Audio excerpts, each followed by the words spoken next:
받고자 하는 대로라는 주제를 가지고 말씀 전하려고 합니다.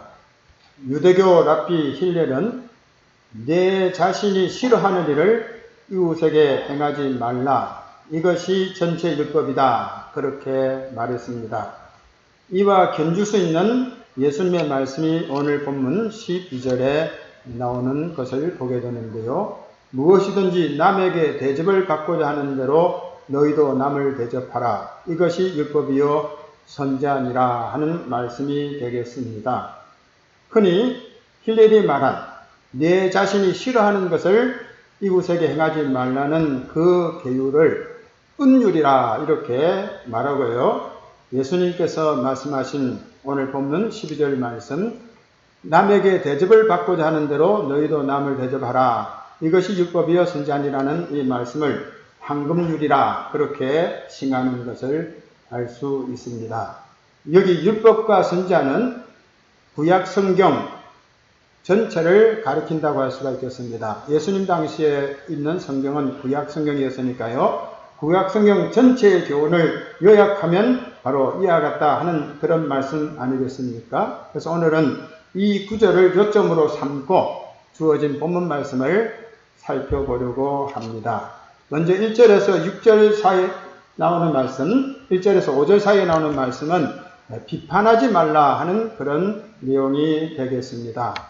비판이라고 하는 그 단어의 뜻은 사물을 옳고 그름에 대하여, 사물의 옳고 그름에 대하여 검토하고 평가, 판정하는 일이다. 이렇게 국어 사전에 정의되어 있습니다. 사리를 옳게 분별하고 판단하는 것은 우리 그리스도인들이 갖춰야 될 사명 중에 하나다. 그렇게 말씀드릴 수가 있겠습니다. 고린도전서 6장 2절에 보면 성도가 세상을 판단할 것을 너희가 알지 못하느냐. 세상도 너희에게 판단을 받겠거든 지극히 작은 일 판단하기를 감당하지 못하겠느냐. 이렇게 바울 사도님께서 고린도 교우들을 책망하는 말씀을 볼 수가 있습니다. 그러니까 성도들은 이 세상을 판단할 수 있는 영적 권위를 가진 자인데 교회 안에 사소한 물로 사소한 문제를 해결하지 못해서 교회의 문제를 세상 밖으로 가져가는 이 안타까운 현실을 지적하면서 이렇게 말씀을 했습니다. 그러니까 우리 성도들은 세상을 판단하는 그런 영적 권세를 가진 자라는 것을 알려주는 말씀 아니겠습니까? 구약에도 역시 마찬가지로 하나님의 백성들은 판단력을 가져야 된다고 엄중하게 지시하고 있음을 알 수 있습니다. 나답과 아비후가 하나님의 성소에 들어가서 하나님이 정하신 불로 분향하지 않고 다른 불로 분향하다가 그 자리에서 현장에서 즉사하게 되죠. 그리고 나서 하나님께서 주신 계율이 무엇이냐면은 제사장들이 성소에 들어갈 때는 포도주와 독주를 마시지 말아라. 그렇게 말씀을 하고 있습니다. 그러니까 나답과 아비후가 왜 다른 불로 드렸는지 그걸 우리들이 유추해 볼 수가 있는데 나답과 아비후가 술에 취해가지고 분별력을 상실하여 그래서 다른 불로 분향하다가 화를 당했다고 할 수가 있겠습니다. 그러면서 이렇게 말씀하죠. 여호와께서 아론에게 말씀하여 이르시되 너와 네 자손들이 회막에 들어갈 때에는 포도주나 독주를 마시지 말라. 그리하여 너희 죽음을 면하라. 이는 너희 대대로 지킬 명령한 규례라. 그리하여야 너희가 거룩하고 썩된 것을 분별하며 부정하고 정한 것을 분별하고 또 나 여호와가 모세를 통하여 모든 규례를 이스라엘 자손에게 가르치리라. 그러니까 분별력을 가지고 제대로 사역을 하기 위해서는 정신을 흐리게 하는 포도주를 마시지 말아라고 말씀하고 있는데, 그러니까 영적 제사장인 우리 성도들도 거룩하고 속된 것을 분별할 수 있어야 되고 부정하고 정한 것을 분별하여 그것을 판단하고 또 잘못된 것을 비판할 수 있는 그런 지각을 소유해야 된다. 그렇게 말씀드릴 수가 있겠습니다. 사실 우리 예수님도 바리새인들을 신랄하게 비판하지 않았습니까? 특히 마태복음 23장에 보면은 그 내용들이 세밀하게 나오죠. 화 있을진저 하는 말씀 나오는데 그 중에 한 대표적인 구절을 찾아보도록 하겠습니다. 마태복음 23장 13절에 보면은 화 있을진저 외식하는 서기관들과 바리새인들이요 너희는 천국문을 사람들 앞에서 닫고 너희도 들어가지 않고 들어가려 하는 자도 들어가지 못하게 하는도다. 바리새인들을 향해서 예수님께서 신랄하게 비판을 하시는 것을 확인할 수 있습니다. 바울 사도도 역시 마찬가지지요. 함께 동역하는 베드로가 외식하는 것을 보고 그냥 분노가 일어나서 모든 청중 앞에서 베드로를 신랄하게 비판을 하는 그런 내용이 나옵니다. 갈라디아 2장 14절 보면은 나는 그들이 복음의 진리를 따라 바르게 행하지 아니함을 보고 모든 자 앞에서 게바에게 이르되 내가 유대인으로서 이방인을 따르고 유대인답게 살지 아니하면서 어찌하여 억지로 이방인을 유대인답게 살게 하려느냐. 이것이 바로 바울이 베드로를 비난한 내용이 되겠습니다. 이 게바가 베드로죠.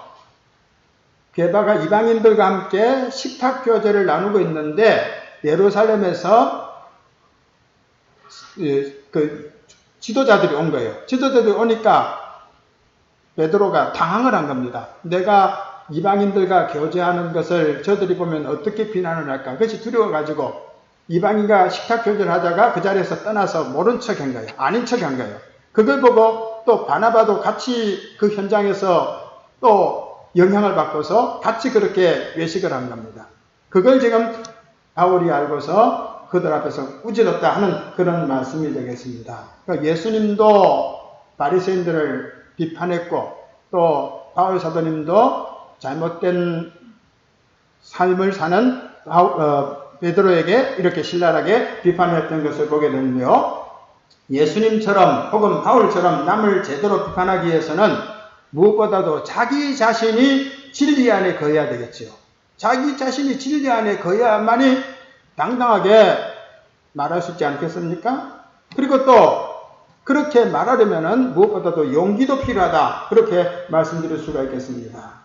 자신이 떳떳하지 못하면서 아무리 올바른 판단을 한다 할지라도 그런 돌아오는 말이 뭐겠습니까? 당신이나 잘하세요 하는 이런 말 아니겠습니까? 반면에 용기가 없어가지고 할 말을 못하면 뒷전에 숨어서 익명으로 그냥 비난이나 의삼을 뿐 아니겠습니까?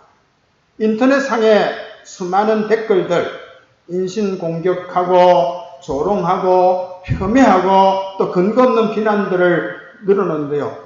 다 그것이 익명이라고 하는 그 익명에 숨어가지고 그렇게 비난을 남발하고 있음을 보게 되는데요.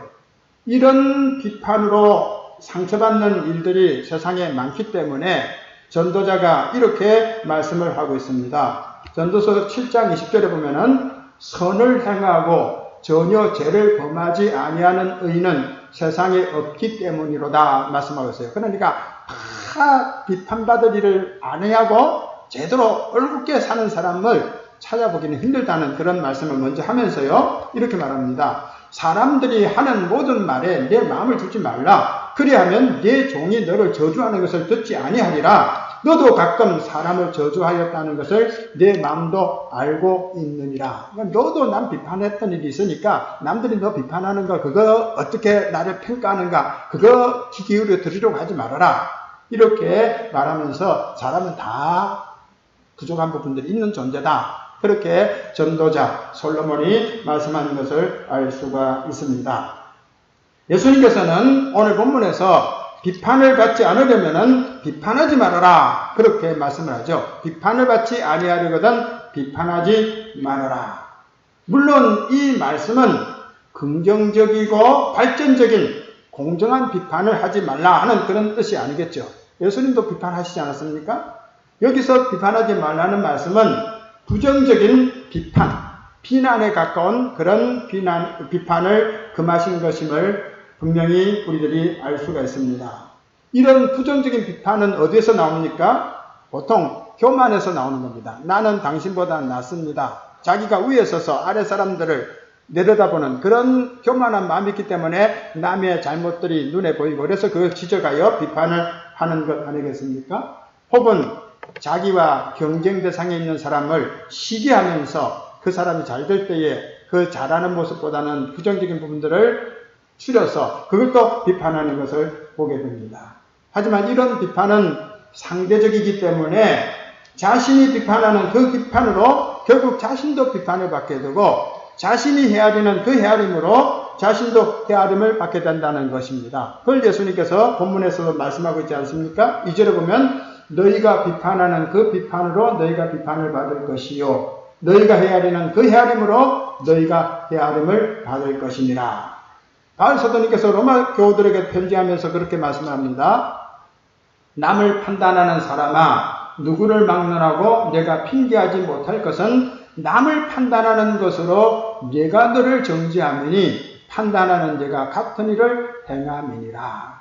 자신은 옳은 것처럼 그렇게 자기 위치를 정해놓고 판단하는 이런 경우들이 많이 있는데 사실은 너도 그런 존재 아니냐고 바울 사도님께서 말씀을 하고 있는 겁니다. 그래서 우리 예수님께서는 남을 비판하기에 앞서서 자기 자신을 먼저 살펴야 된다고 일러주고 있습니다. 어찌하여 형제의 눈 속에 있는 티는 보고 내 눈 속에 있는 들보는 깨닫지 못하느냐. 아주 풍자적인 그런 말씀인데 형제의 눈에 있는 작은 그 티, 그것은 보면서 왜 내 눈 속에 있는 들보는 깨닫지 못하느냐. 들보는 집을 세우는 기둥이죠. 이게 다 과장적인 그런 말씀이라고 할 수가 있겠는데요. 보라, 내 눈 속에 들보가 있는데 어찌하여 형제에게 말하기를 나로 내 눈 속에 있는 티를 빼게 하라 하겠느냐. 외식하는 자여 먼저 내 눈 속에서 들보를 빼어라. 그 후에야 밝히 보고 형제 눈 속에서 티를 빼리라. 이렇게 주님께서 말씀하셨습니다. 그러니까 형제들의 잘못을 보고서 비판하기에 앞서서 나에게는 그런 잘못이 없는가? 자기 자신을 돌아보는 것, 이것이 지혜로운 자의 처세다. 그렇게 말씀드릴 수가 있겠습니다. 사무엘하 12장에 아주 의미 있는 얘기가 나옵니다. 나단 선지자가 다윗을 찾아가서 하나의 얘기를 들려주죠. 본문을 읽어가면서 말씀드리겠습니다. 여호와께서 나단을 다윗에게 보내시니 그가 다윗에게 가서 그에게 이르되 한 성읍에 두 사람이 있는데 한 사람은 부하고 한 사람은 가난하니 그 부한 사람은 양과 소가 심이 많으나 가난한 사람은 아무것도 없고 자기가 사서 기르는 작은 암양 새끼 한 마리뿐이라. 그 암양 새끼는 그와 그의 자식과 함께 자라며 그가 먹는 것을 먹으며 그의 잔으로 마시며 그의 품에 눈물로 그에게는 딸처럼 되었거늘 어떤 행인이 그 부자에게 오매 부자가 자기에게 온 행인을 위하여 자기의 양과 소를 아껴 잡지 아니하고 가난한 사람의 양 새끼를 빼앗아다가 자기에게 온 사람을 위하여 잡았나이다. 지금 여호와의 지시를 받고 나단 선지자가 다윗에게 찾아가서 이런 얘기를 들려준 겁니다. 그 말을 듣고 다윗이 어떻게 반응을 합니까? 다윗이 그 사람으로 말미암아 노하여 나단에게 이르되 여호와의 살아계심을 두고 맹세하노니 이 일을 행한 그 사람은 마땅히 죽을 자라. 그가 불쌍히 여기지 아니하고 이런 일을 행하였으니 그 양 새끼를 4배나 갚아 주어야 하리라. 그 욕심 많은 부자, 그럴 수가 있냐 이거예요. 자기 딸처럼 여기는 그 귀한 암양을 뺏어가지고 욕심스럽게 그걸 손님 대접하다니 그럴 수가 있느냐. 죽어 마땅한 사람이다. 이렇게까지 이제 지적을 하며 책망을 한 거죠. 근데 이 말을 듣고 나단 선지자가 어떻게 얘기를 합니까? 당신이 그 사람입니다. 당신이 그 사람입니다. 하나님께서 다윗을 왕위에 올리시고 그가 원하는 것들을 다 풍족하게 부어주셨는데 그것으로 만족하지 않고 우리아의 아내 바세바를 빼앗아서 자기 아내로 삼고 우리아를 전쟁터에 보내서 간접 교사시키죠. 그러니까 죽이지 않습니까? 그러니까 바로 당신이 그 사람입니다. 여기 이 사건을 통해서 뭘 우리들이 보게 됩니까? 많은 사람들이 잘못된 것을 보면서 평가는 잘해요. 그것은 잘못된 것이다. 그 놈은 죽을 놈이다. 그럴 수가 있는가? 이렇게 얘기하지만 정작 자기 자신을 보지 못할 때가 많다는 겁니다. 다윗은 자기가 저지른 큰 죄는 감추고 마치 자기가 의인이 된 양 그렇게 그 부자를 향해서 죽을 사람이다. 그렇게 정죄를 했던 것을 보게 됩니다. 그래서 바울 사도님께서는 성도들에게 이렇게 말씀을 하죠. 형제들아, 사람이 만일 무슨 범죄한 일이 드러나거든 신령한 너희는 온유한 심령으로 그러한 자를 바로잡고 너 자신을 살펴보아 너도 시험을 받을까 두려워하라. 다 같은 타락한 아담의 자손이요, 그런 환경, 그런 상황에서는 나도 그렇게 넘어질 수밖에 없고 나도 그렇게 시험에 들어서 큰 죄를 범할 수밖에 없는 존재라는 것을 인정하면서 죄지은 자를 몰아세우지 말고 오히려 그 범죄자를 보면서 안타까운 심정 가지고 그들을 바로잡기 위해서 권유하고, 그리고 자기 자신은 그런 시험에 들지 않도록 더욱더 주의하라고 그렇게 말씀을 한 것을 보게 됩니다. 비판하지 말아라. 주님께서 하신 말씀의 그 의도를 우리들이 깊이 생각하면서 남에게 엄중한 잣대를 대지 말고 나에게 엄중한 잣대를 댈 줄 아는 그런 성도가 되어야 되지 않겠습니까? 이어지는 6절 말씀에는 개와 돼지에 대한 말씀이 나오고 있습니다. 개와 돼지에 대한 말씀, 의미 있는 말씀이죠. 거룩한 것을 개에게 주지 말며 너희 진주를 돼지 앞에 던지지 말라. 그들이 그것을 발로 밟고 돌이켜 너희를 찢어 상하게 할까 염려하라 말씀했어요.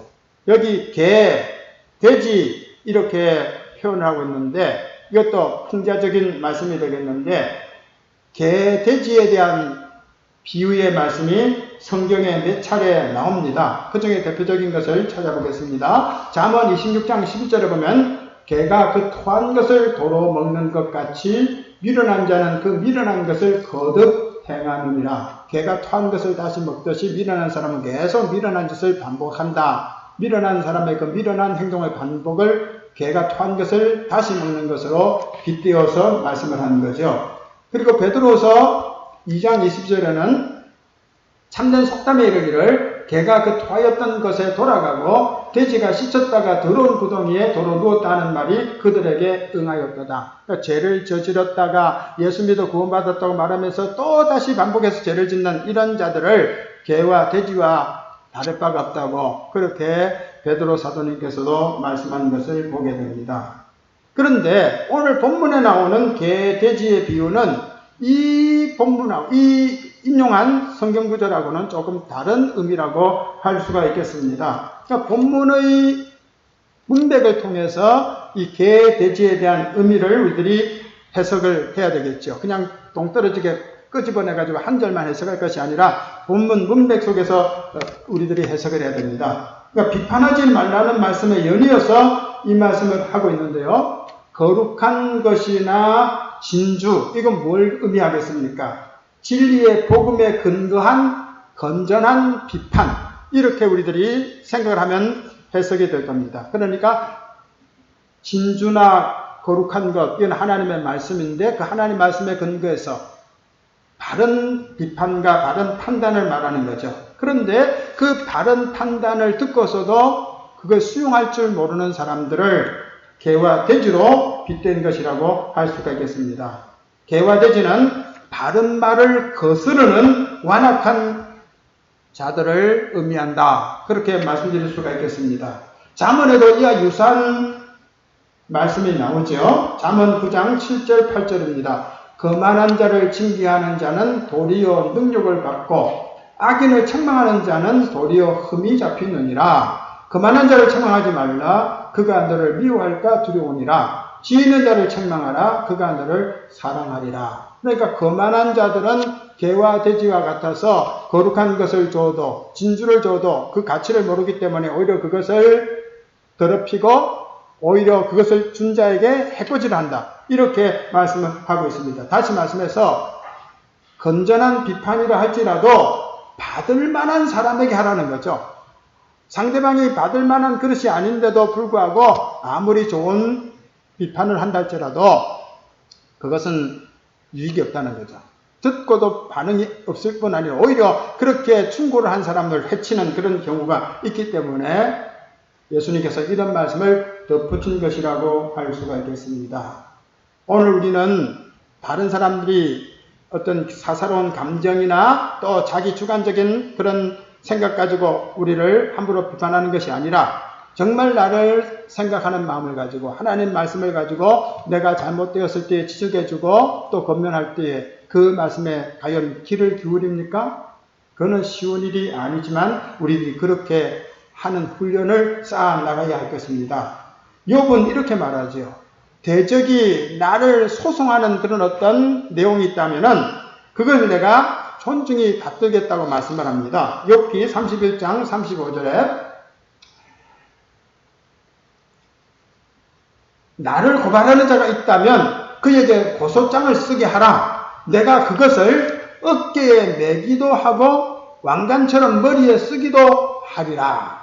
그러니까 내 잘못된 것을 누군가가 지적해서 그것을 말한다면은 그걸 내가 어깨에 매기도 하고 왕관처럼 머리에 쓰기도 하겠다. 그 의미가 뭡니까?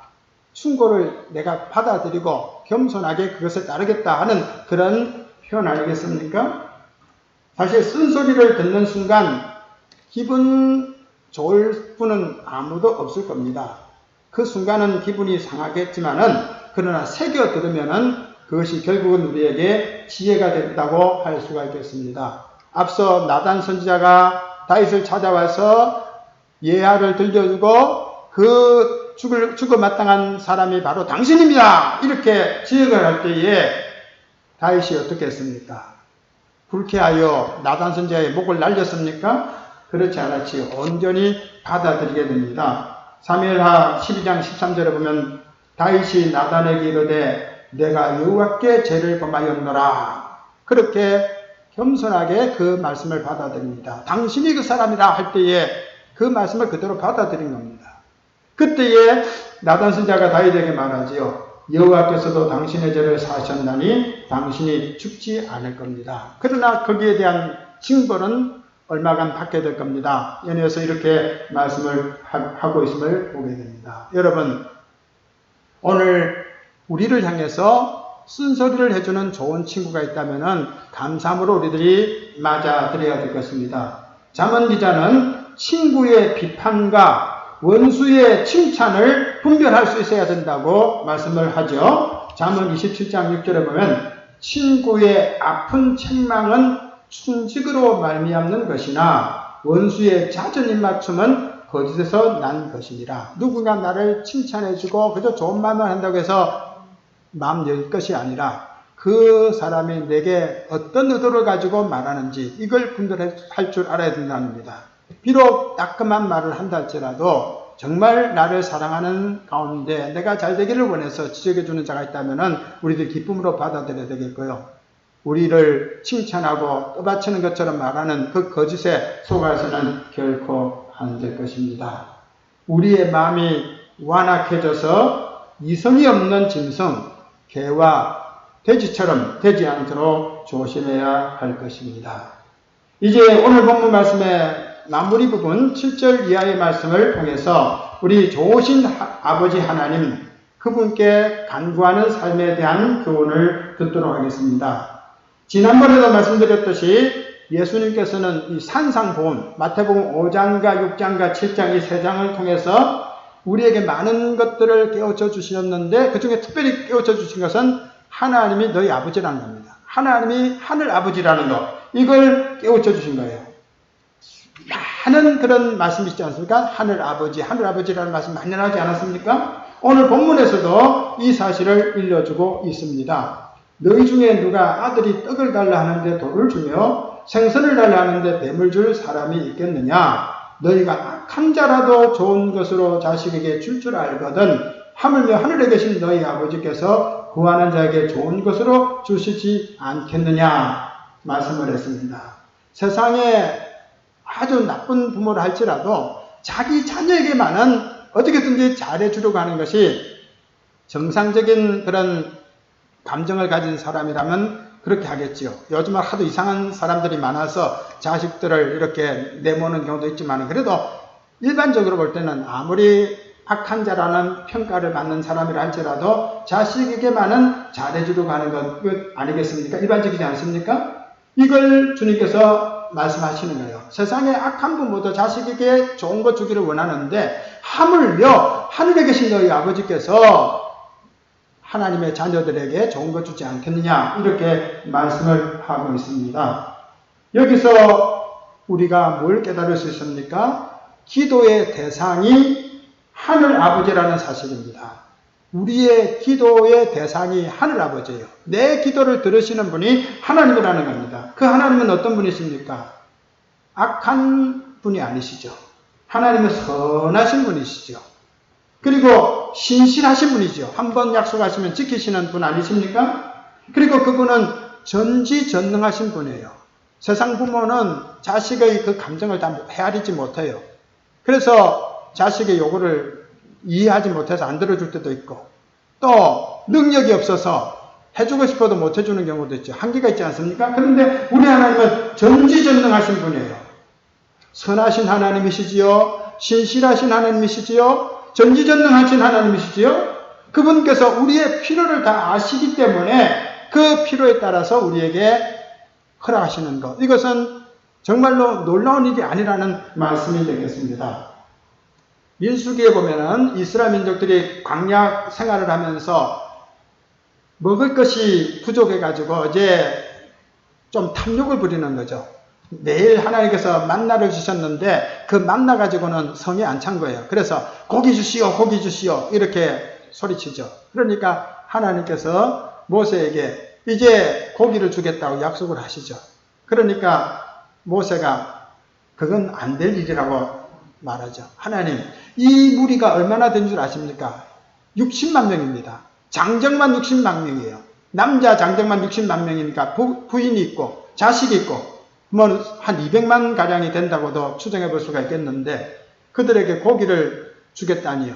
그것도 하루만 주는 것이 아니라 한 달 동안 뭐 먹기 싫어서 실증을 낼 만큼 주시겠다니 그거 안 됩니다. 있을 수 없는 일입니다. 이렇게 말할 때 하나님께서 이렇게 말씀합니다. 여호와의 손이 짧으냐? 내가 이제 내 말이 내게 응하는 여부를 보리라. 지금 모세는 이렇게 말하지 않습니까?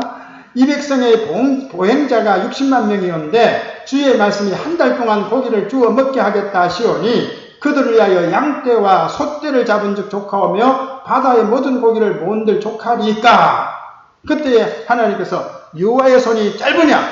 내가 이제 내 말이 내게 응하는 여부를 보리라 말씀하셨어요. 그 어떻게 됐습니까? 갑작스럽게 바람이 불면서 메추라기 떼를 모으고 메추라기 떼들이 한 곳에 모여드니까 사람들이 잡아다가 그것을 요리해가지고 말려놓고 그래서 그들이 그것을 실증이 나도록 한 달 동안 내내 먹지 않습니까? 바로 하나님의 그 크신 능력이에요. 그 하나님이 우리 아버지라는 거예요. 그 하나님이 우리 아버지, 좋으신 하나님, 내 필요를 아시고 채우신 하나님이라는 겁니다. 그분께 우리들이 기도를 드린다는 거예요. 구하는 것이 기도죠. 우리 하나님은 이런 분이라고 했어요. 야고 선생님은 온갖 좋은 은사와 온전한 선물이 다 위로부터 빛들의 아버지께로부터 내려오나니 그는 변함도 없으시고 회전하는 그림자도 없으십니다. 여러분들이 믿는 하나님이에요. 우리 하나님이에요. 우리 아버지예요. 그걸 우리들이 신뢰해야 될 것입니다. 기도는 어떤 겁니까? 구하는 것이고 찾는 것이고 문을 두드리는 것이라고 했습니다. 오늘 본 말씀 다른 데는 몰라도 아마 이것은 다 알 겁니다. 그래서 하나님 구하라 하셨으니 나 구합니다. 찾으라 해서 나 찾습니다. 문을 두드려 해서 나 두드립니다. 이렇게 여러분들이 말하지 않습니까? 어떤 이들은 하나님이 다 알아서 주실 텐데 기도 안 해도 돼. 이렇게 기도 무용론을 주장하는 분이 있는데요. 그거는 다급하지 않는 사람들의 변명에 불과하다고 말씀드릴 수가 있겠습니다. 믿음의 사람들이 다급한데 어떻게 안 구할 수가 있겠습니까? 목이 마른데 어떻게 목마르다고 소리 안 칠 수가 있겠습니까? 자연스러운 현상이라고 할 수가 있겠습니다. 하나님께서 이스라엘 민족들에게 바벨론으로 잡혀간 민족들에게 너희들이 다시 고국으로 돌아가게 될 것이다 이렇게 말씀을 하시죠. 약속이죠. 그러면서도 그 약속이 성취될 때까지 너희들이 구해야 된다고 말씀하고 있어요. 에스겔서 36장 보면은 그래도 이스라엘 족속이 이같이 자기들에게 이루어 주기를 내게 구하여야 할지라. 하나님의 약속이 있다 할지라도 구해야 된다고 했어요. 하나님의 약속이 있으니까 가만히 있어도 돼? 아니에요. 하나님의 약속이 있어도 구해라고 했어요. 우리들도 성경에 하나님의 약속이 있는데요. 그 약속은 가만히 있어도 이루어질 것이라고 물론 이루어지겠죠. 그러나 우리 자신이 구해야 된다고 분명히 말씀을 하고 있습니다. 반청을 하는 거예요. 예수님께서 비유를 들어서 말씀한 거 여러분이 알 겁니다. 누가복음 11장 5절 이하에 보면은 친구가 밤에 왔어요. 그래서 한밤중에 떡 3덩이를 달라는 거예요. 구워 달라는 거예요. 그런데 자기에게는 없는 거예요. 친구가 왔는데, 멀리서 친구가 왔는데 떡을 달라고 하는데 줄 형편이 못 되는 거예요. 그럼 어떻게 합니까? 친구에게 가는 거예요. 친구에게 가지고 두드리는 거예요. 내 친구가 왔는데 떡을 좀 빌려야 되겠다니까 그 사람이 말을 하죠. 문이 닫혔다. 아이들은 나와 함께 침실에 누웠다. 일어나서 내게 줄 수 없다. 이렇게 말할 수는 없다는 거죠. 뭡니까? 왜냐? 비록 덧댐으로 인하여서는 일어나서 주지 아니할지라도 그 간청함을 인하여 일어나 그 요구대로 주리라. 친구의 입장에서는 내일 줄게 이렇게 말할 수 있지만은 밤새도록 문 두드리면서 열어달라 좀 달라 하는데 시끄러워서 동네 사람들 또 방해될까봐 어쩔 수 없이 일어나 준다는 거예요. 그걸 간절히 구하라는 그런 말씀을 비유적으로 주님께서 하신 것 아니겠습니까? 또 이런 비유도 하셨습니다. 어떤 도시에 하나님을 두려워하지 않고 사람을 무시하는 한 재판관이 있다. 아주 거만한 재판관인 겁니다. 근데 가부가 와가지고 원수를 갚아달라, 원한을 풀어달라고 요청을 하는데 그 거만한 재판장이 가난한 그 가부의 요청 들어주겠습니까? 들은 척도 안 하는 거죠. 그런데 얼마 동안 듣지 않다가 후에 속으로 생각한다는 거예요. 너무 귀찮게 하는 거예요. 맨날 와서 그렇게 원한을 풀어달라는 거예요. 그래서 하는 말이 내가 하나님을 두려워하지 않고 사람을 무시하나 이 가부가 나를 번거롭게 하니 내가 그 원한을 풀어주리라. 그렇지 않으면 늘 와서 나를 괴롭게 하리라 하였습니다. 하나님 앞에 간절히 구하라. 응답받기까지 구하라는 거예요. 그러면 주신다는 그런 말씀 아니겠습니까? 오늘 우리들이 그냥 한번 구하고 안 주면 그만. 이런 거니까 못 받는 거예요. 정말로 내가 절실하고 죽기 살기로 주님 앞에 매어달리면은 그것이 하나님의 선한 뜻에 합할진데 왜 안 주겠느냐 그런 말씀이 되겠습니다. 기도가 속히 응답될 때도 있어요. 정말 빨리 응답될 때가 있어요. 창세기 보면은 얼마나 기도가 빨리 응답되는지 얘기 하나 나옵니다. 창세기 24장에 보면 아브라함의 종 엘리에셀이 신부감을 찾아서 메소포타미아로 갔죠. 거기서 이제 기도 드리는 겁니다. 아브라함의 하나님 여호와여 원하건대 오늘 나에게 순조롭게 만나게 하사 내 주인 아브라함에게 은혜를 베푸소서. 지금 종이 아브라함의 며느리감을 구하기 위해서 왔는데 어느 여자가 며느리감인지 모르기 때문에 이제 기도 드리는 거예요. 기도 드리는데 그 기도가 얼마나 빨리 응답되냐면요. 15절에 보면은 말을 마치기도 전에라고 했어요. 기도가 채 끝나기도 전에 며느리감이 찾아온 거예요. 바로 이거예요. 정말 하나님이 정하신 뜻 가운데 간구할 때 이렇게 속히 응답될 때가 있어요. 반면에 응답이 더딜 때도 있죠. 얼마나 더딥니까? 시편 22편 2절에 보면은 내 하나님이여 내가 낮에도 부르짖고 밤에도 잠잠하지 아니하오나 응답하지 아니하시나이다. 정말 탄식이 나올 만큼 정말 힘든 그런 부르짖음도 있지 않겠습니까? 그렇지만은 이럴 때 우리들이 낙심해서는 안 됩니다. 응답이 더딜지라도 우리는 하나님의 응답을 기대하면서 간절히 구해야 될 것입니다. 하박국 2장 3절에 보면은 이 묵시는 정한 때가 있나니 그 종말이 속히 이르겠고 결코 거짓되지 아니하리라. 비록 더딜지라도 기다리라. 지체되지 않고 반드시 응하리라. 하나님의 그 약속이 있을진데 그 약속을 붙잡고 기도할 때 속히 응답이 없다 할지라도 우리들이 구하면은 반드시 응답이 온다는 사실을 잊어서는 안 될 것입니다. 여러분 오늘 황금률에 근거한 말씀들을 같이 살펴봤습니다. 비판하지 말라고 했습니다.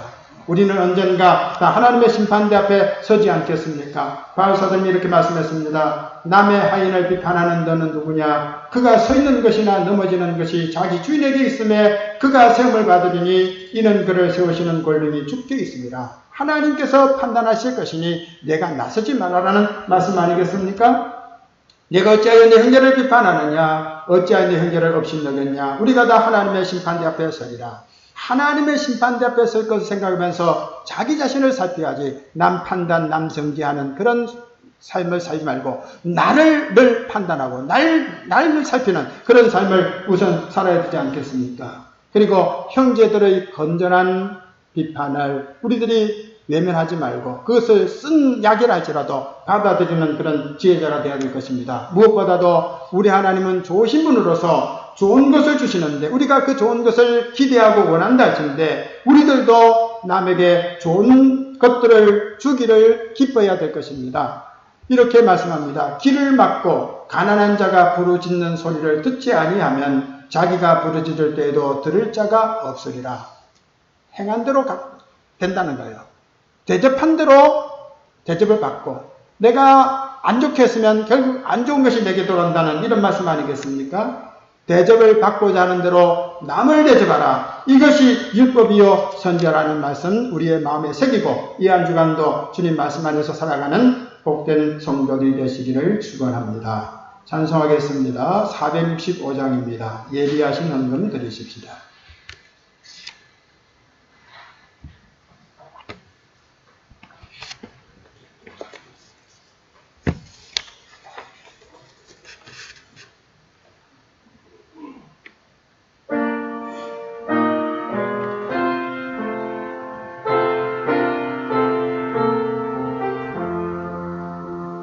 주 믿는 나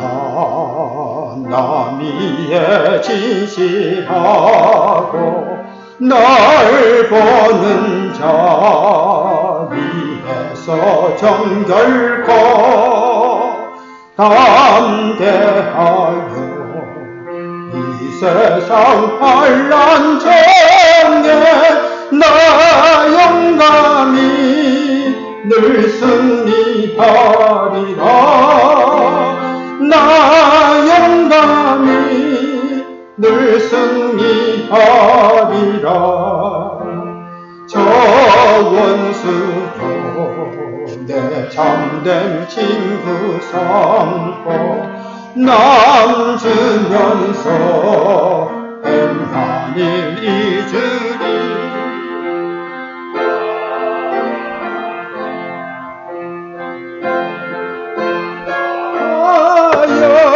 늘 섬기며 기쁘게 살리라. 늘 섬기며 기쁘게 살리라. 늘 바빠도 나 힘써 기도하며 주와 함께 늘 교제하리라. 주가 신기 그 발자취를 따라 믿음으로 늘 살게 하소서. 믿음으로 늘 살게 하소서.